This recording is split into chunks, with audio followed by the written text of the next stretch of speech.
Dangerous Assignment, starring Brian Donlevy as Steve Mitchell.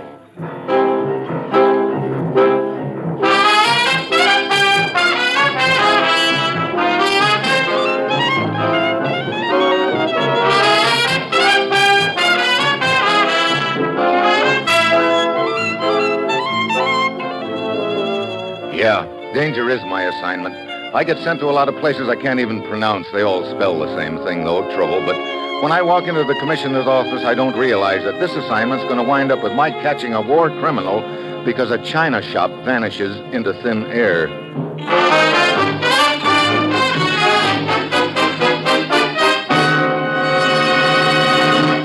Morning, Commissioner. Ruth said you had an assignment for me. I do, Steve. Ever hear of gluten-schweitzen? No, sounds like something you spread on rye bread. You're not even close. It's a women's track team. Well, hey, for a moment I thought you said That's just what I did say. The gluten-schweitzen girls are an amateur track team who travel around Europe. Gluten-schweitzen yet? Where did they ever pick up a handle like that? Mrs. Gluten used to be quite a track star herself. She went over to one of the Olympics from St. Paul. And as the story goes, she pole vaulted into the lap of her future husband, Mr. Gluten. How enchanting, Isn't it, though? Anyway, she married Gluten and never came back to the States. Gluten has a lot of money, pretzels or something, so she started sponsoring this track team. So that explains the gluten. Where does the Schweitzen come in? He's the coach. Oh, I see. Well, Commissioner, I think it's just dandy of you to send for me so that you could give me all this real fascinating information, but would you mind telling me what it's all got to do with me? If you think I'm going to challenge any of those Amazons to a potato race... Steve, I'm sure you remember the name Karpel. Rudolf Karpel? That's right. One of the most vicious war criminals there was. His concentration camp was a nightmare of brutality. Yeah, I remember. Nobody was ever quite sure whether Karpel was dead or alive. We're sure now. Is that he's dead? That he's alive. That's where the gluten-schweitzen girls come in, Steve. One of them, a girl named Martha, saw Karpel in Rotterdam, Holland 2 days ago. Look, Commissioner, we've had a few similar reports like this in the past, as I remember, and each time it turned out to be a false alarm. I know, but this girl, Martha, swears she really saw Karpel, and apparently she knows what she's talking about. How so? Her father and Karpel used to be in business together before the war. I see.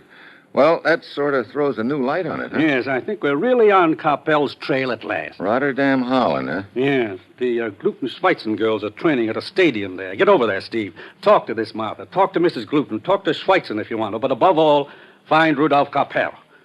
Well, that's it. You got your assignment? Good luck.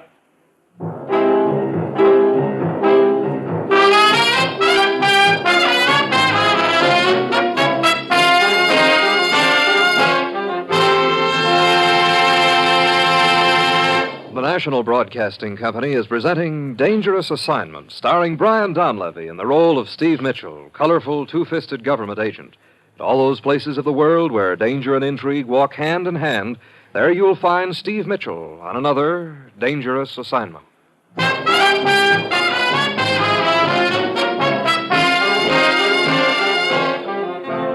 Sure, I've got my assignment. Go over to Holland and get a lady track star to put the finger on a war criminal named Rudolf Karpel, whom we've been chasing for 6 years, all of which gives me an uneasy feeling if before the deal's over I'll find myself in a track meet, that somebody will be putting a shot at my direction with a gun. It's Tuesday when my plane lands in Rotterdam, and I head for the stadium, and there in all their glory are the gluten-schweitzen girls. Some of them doing calisthenics, others charging around the track, and out in the center of the field stands a beefy woman with a sweatshirt and a whistle and a megaphone. Hey, person! Which, with her voice, is strictly excess baggage. Hilda! The knees up! Higher! Higher! Excuse me, are you Mrs. Gluten? Yeah! Ingeborg! No, Steve Mitchell from the States. Yeah! Ingeborg, longer strides take. Oh, you mean the girl coming around the track? Yeah. My best 400-meter runner. What do you know? Here, I introduce you. Yeah. Ingeborg, this is Mr. Mitchell. Happy to meet you. Hi. Hi. Well, that was undoubtedly the shortest acquaintance on record. She has good form, that Ingeborg. Yeah, speaking for form, who's that little number over there? Oh, that is Frieda.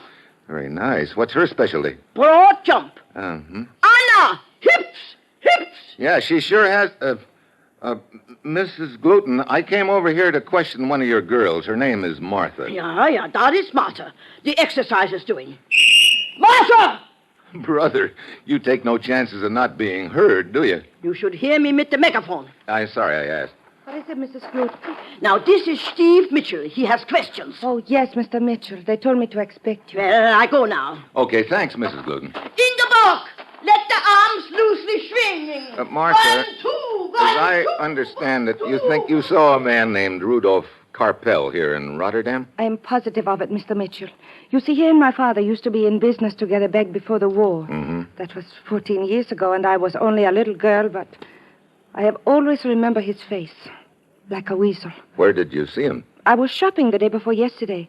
Late in the afternoon, I reached a Chinaware shop named Spears. Mm-hmm. I went inside, and there behind the counter was Karpel. Did he see you? I do not know, but I doubt it. He was waiting on some other customers at the time. I see. Okay, Martha, I'd like you to take me to that shop so I can arrange for Karpel to retire from the Chinaware business for keeps.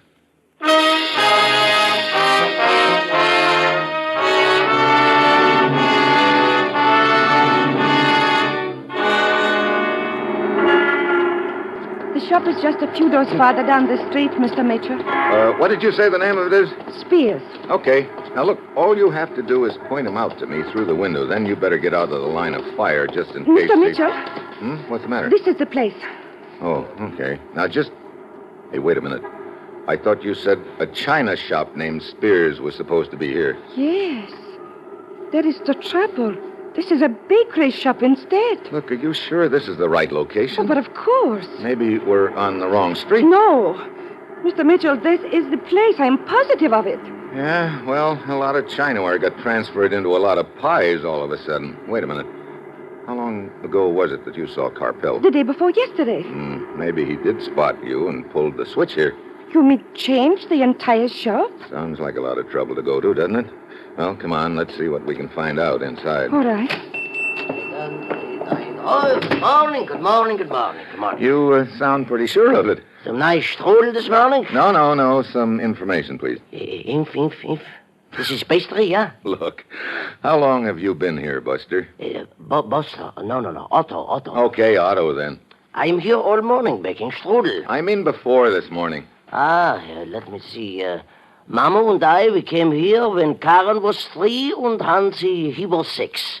Now, Karen, Look, she skip is... the family history, will you? 23 years. What? Yeah. 23 years making strudel. Look, Martha, you must have the wrong place. I would swear this is the place, Mr. Mitchell. Yeah, it is the place for strudel, yeah. Come on, let's get outside. Come again when you can't spend so much. Happy strudel to you, too. I can't understand it, Mr. Mitchell. Neither can I. Look, Martha, isn't it possible you got mixed up about the location of the Spears Chinaware shop? Well, I suppose I must have, and yet I was so sure. Wait a minute. This guy with the pushcart, maybe this is his regular beat. Hey, just a minute, mister. Ja, meneer, ja. Candies, sweetmeat, sugar plums. Look, is this your regular beat? Beet? What is this beet? You push your cart around this part of town often? Oh, yeah, every day. Good. It is. Yeah. You see that bakery shop a couple of doors down the street? Yeah. How long has it been there? Well, I don't know. You don't, huh? Steve, maybe? Yeah. You see, I don't know how long is the bakery shop there because I have only had this cart for 5 years.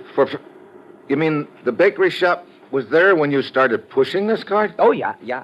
And that strudel that they make there, you would not believe. Look, I know all about the strudel. Come on, Martha. I'm sorry, Steve. I don't know what to say. I wonder.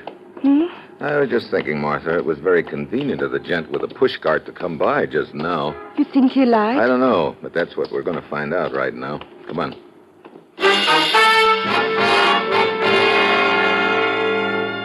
We checked the shops up and down the street, but all the shopkeepers agree that the bakery's been there as long as they can remember. Finally, we work our way to a jewelry store at the end of the street, and we question the proprietor and get the same answer. Otto's bakery shop?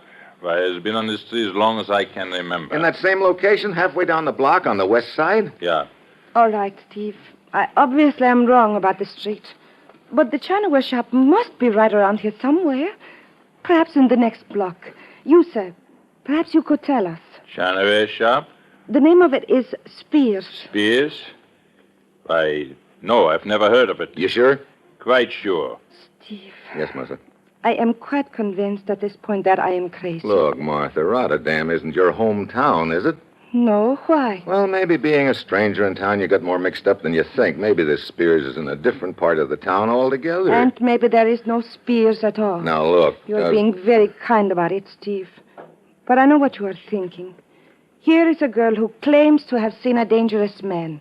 So a government agent goes with her, expecting her to lead him straight to that man. But suddenly she cannot. She is all mixed up. It sounds as if I had imagined the whole thing, doesn't it?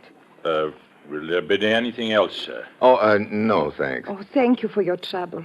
We are sorry to have bothered you. That is quite all right.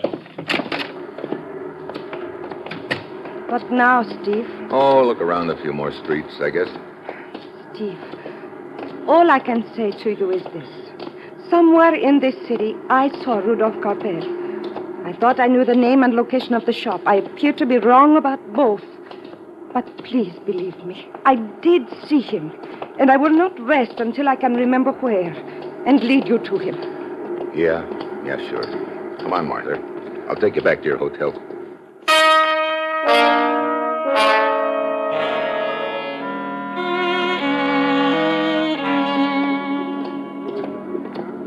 Thank you for seeing me into the lobby, Steve. Sure. I'm going up to my room now and rack my brain until I can remember. I will call you as soon as I do. Okay, Martha. Mr. Mitchell. Brother, talk about pear-shaped tones. Alligator pear. Did you find out what you wanted from Martha? Not exactly. Look, Mrs. Gluten, what kind of a girl is Martha? Well, all my girls is good girls, Mr. Mitchell. That's not what I mean. What I'm wondering right now is whether Martha could have imagined the whole thing. Well, maybe you got something there. What do you mean? Well, this Martha, she is the flighty one of the team. Oh? Yeah, last year she had her engagement broken. And since then she is not so happy and keeps to herself. Yeah, I would say she could have imagined. Hey, hang on! What's this? Explosion! Sounded like it came from upstairs. Come on. Mr. Mitchell? Huh? Your form, it is very good. What? But if you swing the arms more and stride lengthen... Look, Coach, this is no time for a running lesson. I don't see no... Wait, around this corner. Hey, look at that. The door to that room blown right off its hinges. Yeah, there are flames coming up. Mr. Mitchell, that is Martha's room. What? Yeah, Martha, she must be in there. Quick, turn in the alarm. I'll see what I can do with that fire extinguisher on the wall. But I can't make enough of a dent in the flames to get into the room. I just about hold my own for 10 minutes or so, and then the firemen arrive and go to work. Finally, they get the fire enough under control so they can work their way into the room. Mrs. Gluten and I wait outside in the hall. Mr. Mitchell, anyone in that room, there would not be much left of them. I'm afraid you're right, Mrs. Gluten. Yeah, look. Out they come with the stretcher.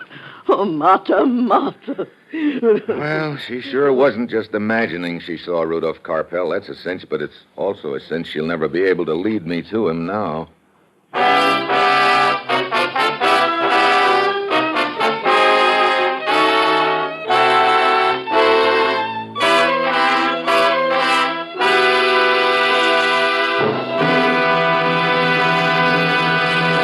Three chimes mean good times on NBC.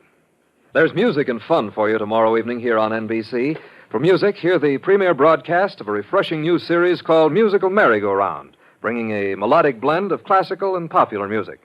And for laughs tomorrow, hear Monty Woolley as he stars in The Magnificent Montague, formerly heard on Fridays, now brought to you as a Saturday night feature. Remember, tomorrow evening, it's Musical Merry-Go-Round and The Magnificent Montague.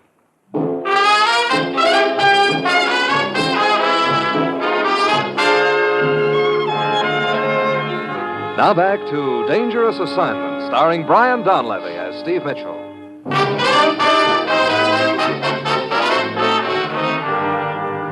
Poor Martha. Yeah. If she could only have remembered where she spotted Karpel before he rigged this booby trap for her.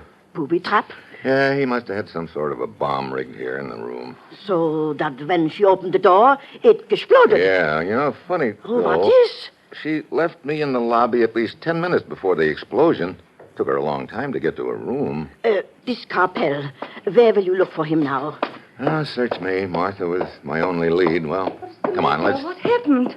Martha, Well, you are alive? My room, what happened? that's what I'd like to know. Apparently your room was booby-trapped, Martha. We figured you were the one that they carried out on the stretcher But just I now. did not go to my room after I left you in the lobby. Oh? No, I decided to walk around some more and see if I could remember about Karpel. So I did not even take off my coat. I went downstairs and out. Then who got booby-trapped in your room? I don't know. Well, perhaps it was one of the other girls. They visit back and forth a lot. I can quickly find out. Wait a minute. What is it? Chances are that the killer hung around the hotel long enough to see how his trap worked. Yeah, If perhaps. so, he could have seen you enter the hotel after the explosion, Martha. With that red raincoat you're wearing, you'd be easy to spot. What are you getting at? Maybe she's still around somewhere. If there were only some way we could trap him, make him think... I got it, Mr. Mitchell. Huh? This red raincoat of Martha's. I could squeeze into it. But why? I will go outside, and maybe in the dark the killer will think I am Martha. He will follow me, and then you can follow him. See? I don't know. It might be pretty dangerous for you, Mrs. Gluten. Mr. Mitchell, I am no weakling. Well, that I believe, but still... Hey, wait. What is it? I think I figured out a way to do it without any risk to either of you. Oh, I will do anything to help, Mr. Mitchell. You don't have to do a thing, Martha, except stay in a safe place. Mrs. Gluten's suite, for instance. Well, all right. But what are you going to do? Give Mrs. Gluten your raincoat. She and I are going for a ride.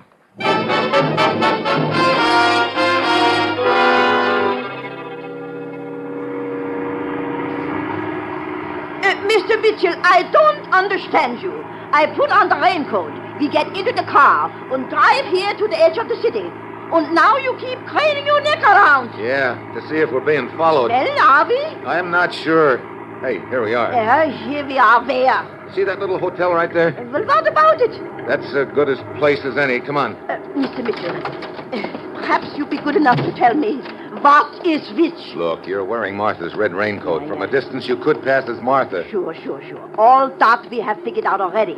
But Now, suppose Karpel is following us. He sees us go into the hotel, and in a minute, I come out alone. He thinks you have hidden Martha here. That's right. I drive off, double back, and if he tries for the hotel, I grab him. Well, what do you want I should do? Slip out the back door, grab a cab back to your hotel, and wait for me. And above all, don't let anything happen to Martha.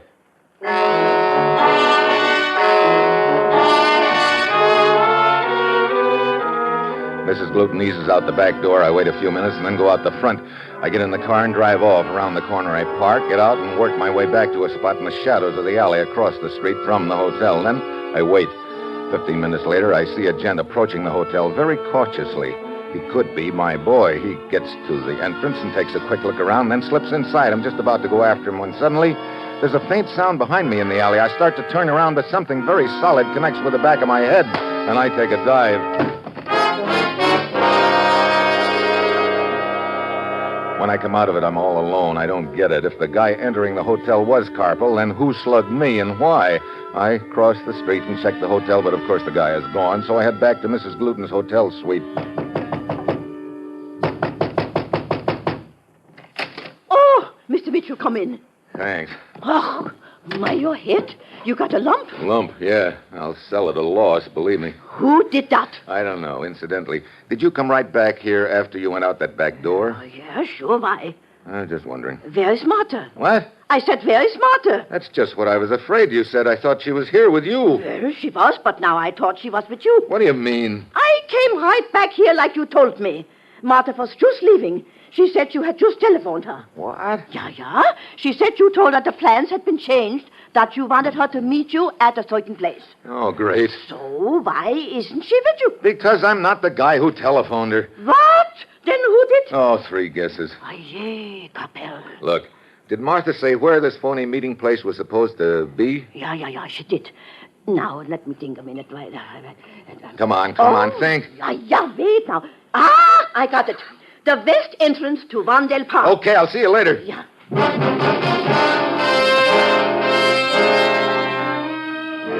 I head for the park entrance fast, but when I pull up and see the crowd gathered there, I figure I'm a few minutes too late. I expect to see Martha's body in the midst of them, but as it turns out, I'm wrong.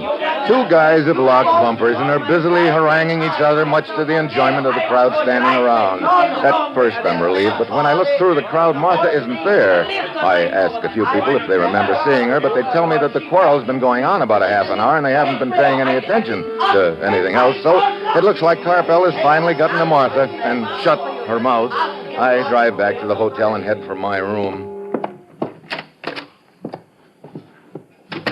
Hello, Steve. Martha! Yes, I... Hey, you okay? Uh-huh. Oh, brother, that's a relief. You know, I'm going to quit worrying about you. First, I think you've been blown up in your hotel room, but you come walking down the hall a few minutes later. Just now I figure Karpel's finally gotten to you, but you show up in my room safe and sound. I'm glad you were wrong both times. Oh, so am I. But what happened? Well, I went to the meeting place I thought you had told me about over the telephone. But on the way, I began wondering about the call. Wondering whether it really had been you. Then the street was deserted, and I became frightened, so I left. I see. When I got back to Mrs. Gluten's suite, she told me you had not been the one who telephoned me. Lucky you left when you did, then. Yes. Come on, Martha. I'll take you back to Mrs. Gluten's suite. All right. Steve, do you think that it was Karpel who called and disguised his voice? Well, he'd be the logical one, wouldn't he? Yes. That means he definitely did see me the other day in that Chinaware shop. Yeah, it looks that way. Well, here we are. Ah, come on in. So, the two of you finally got together safely. From now on, we must keep an eye on this young one. Yeah, might be a good idea if you got some rest, Martha. Yeah. Go into my bedroom and make yourself at home. Thank you. I think I will. I am rather worn out. Yes. Well, Mr. Mitchell, what now? Did you find out who the girl was who died in Martha's hotel room, Mrs. Gluten? Oh, yeah, it was Frida. Poor thing. I guess she went in to visit and thinking Martha was there. Okay, I'm going to make a telephone call. Telephone call? What about? Not so loud. Well, what is the secret? Who are you going to telephone? The morgue.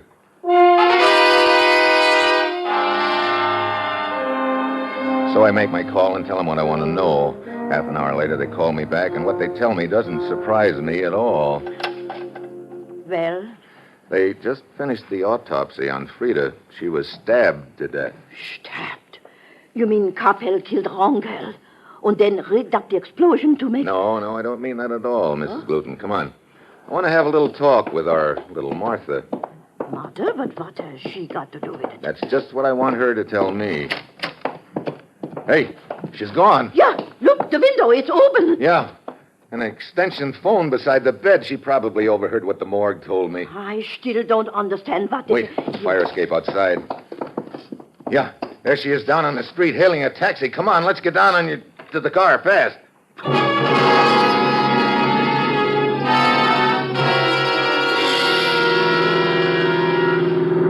I could swear I saw her jump out of that taxicab when it flew down near the canal here. Yeah, I thought so too, but where'd she go? She is a good swimmer. Maybe she went... Wait a minute. See that barge tied up in the bank over there? You think she could be hiding on it? It's the only cover I can see for quite a way. Slow down. All right.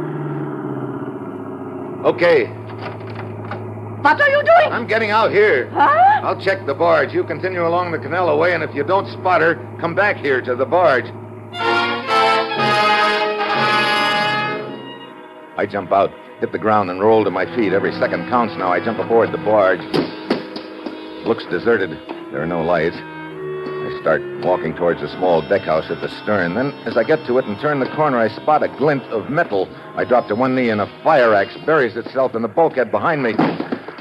Close, but no cigar, Martha. Let go of me. Stay put. Let go. I said stay put.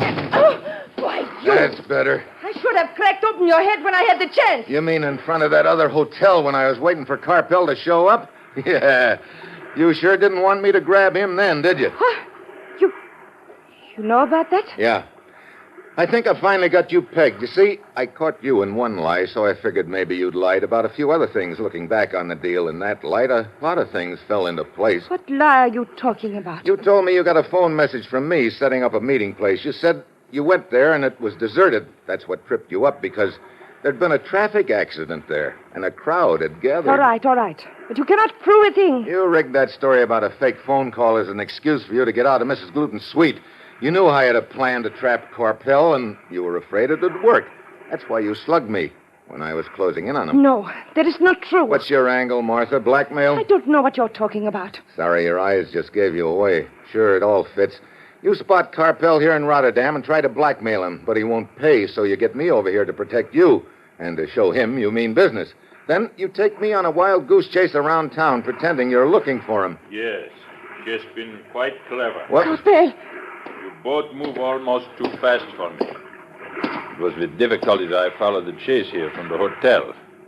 Stand quite still, both of you. Hey, I remember you. But of course. Martha brought you into my jewelry store yesterday to inquire about a mythical china shop. Pretty smart, Martha, parading me in front of Karpel to let him know that you could blow the whistle on him any time you wanted. As I say, Martha's a clever girl. Of us. Karpel, listen to me. Martha, one thing I don't get is why you killed that other girl, Frida. Frida, did you say? Yeah. Oh, I believe I can explain that. Oh? You see, after your visit to my jewelry store, I realized I was powerless, that I must pay Martha the blackmail. So I telephoned her hotel room to tell her. As I was talking, I heard her suddenly exclaim, Frida, as if someone had just come into the room. I get it now. Frida heard you talking to Karpel. You killed her to shut her mouth and then rigged an explosion to make it look like Karpel had tried to kill you. Karpel, you must listen. I will not blackmail you anymore, I promise. I know. What do you mean? Simply that if I kill both of you, I will be quite safe again. No! I'm afraid you're a little too late, Karpel. What do you mean? I notified the Rotterdam police. There's a car coming toward us along the Canal Bank. It should be them. You're bluffing. No. No, I see the headlights. I hear it, too. What? Thanks for turning your head. Too late. Oh, no, Martha, you're not going anywhere. Mr. Mitchell! Here on the barge, Mrs. Gluten. And Martha's with me. I did as you said. Went down to the end of the canal and come back. I'm glad you did. I just passed you off as the Rotterdam police. As for you, Martha, you have disgraced the Gluten-Schweitzen girls. You are the rotten apple in our cake. You will turn on your schwitzsuit at once. Yeah, I don't imagine she'll be doing much running from now on as far as disgracing the Gluten-Schweitzen girls, though I'm sure you and the rest of your team will live that down, Mrs. Gluten. Incidentally, there's one thing that's been puzzling me all through this deal. Yeah, so what? Your team is called the Gluten-Schweitzen girls, right? Right? The commissioner told me that the Schweitzen came from the name of the coach. Yeah, But when I got here, I find you coaching the girls. Well, So yeah. where's Schweitzen? Well, could you keep a secret? Well, yeah, There is no Schweitzen. Mrs. Gluten. Confidentially, who could marry a man with a name like that?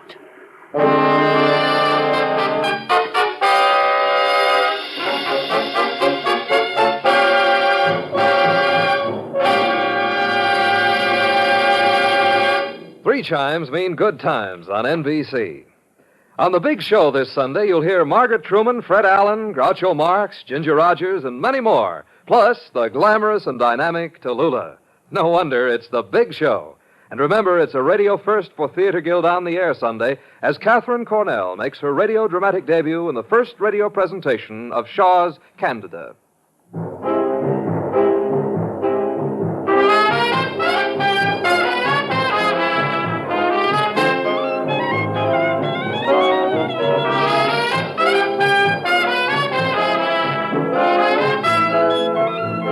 Dangerous Assignment, starring Brian Donlevy as Steve Mitchell, with Herb Butterfield as the commissioner, is written by Bob Reif and Adrian Jondo, with music by Robert Armbruster, and is produced and directed by Bill Karn. Others in the cast were Martha Wentworth, Tony Barrett, Virginia Gregg, Sidney Miller, and Barney Phillips.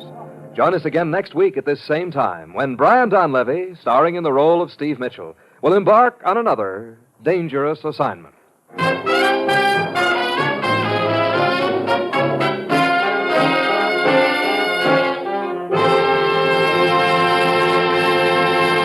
Dangerous Assignment came to you from Hollywood. Next, enjoy The Man Called X and your hit parade on NBC tonight.